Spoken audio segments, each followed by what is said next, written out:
Hello everyone, আসসালামু আলাইকুম। কেমন আছেন সবাই? আশা করি ভালো আছেন, আমিও ভালো আছি। কে কোথা থেকে আমার ভিডিও দেখছেন অবশ্যই কমেন্টস করে জানাবেন। আর কার বাসায় আজ কী রান্না হচ্ছে এটা জানাতে ভুলবেন না কিন্তু। আজকে আমার ভিডিও করে দিচ্ছিল আমার মেয়ে। ও আমাকে বলতেছিল, মা আমি আজকে তোমার সাথে ভিডিও করতে করতে আমি শিখে ফেলছি তুমি কিভাবে রান্না করো। সো আজকে আমার ভিডিও করে দেওয়ার মতো কেউ ছিল না, তাই আজকে আমাকে আমার মেয়ে রিমশাই ভিডিও করে দিচ্ছিল। প্রায় 4-5 দিন যাবৎ হেল্পিং হ্যান্ড নেই, তাই বলে কি বাসায় ভালো মন্দ রান্না হবে না? তা কি হতে পারে? তো আজকে গরু মাংসটা আমি মাখিয়ে রান্না করব। বেশিরভাগ টাইম আমি গরু মাংসটা মাখিয়ে বসাই, তো সামটাইমস ভ্যারাইটি রাখি, দ্যাটস ইট।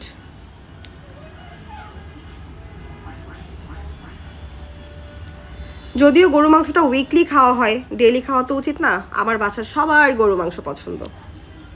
আপনাদের কি পছন্দ অবশ্যই জানিয়ে যাবেন। আল্লাহ হাফেজ।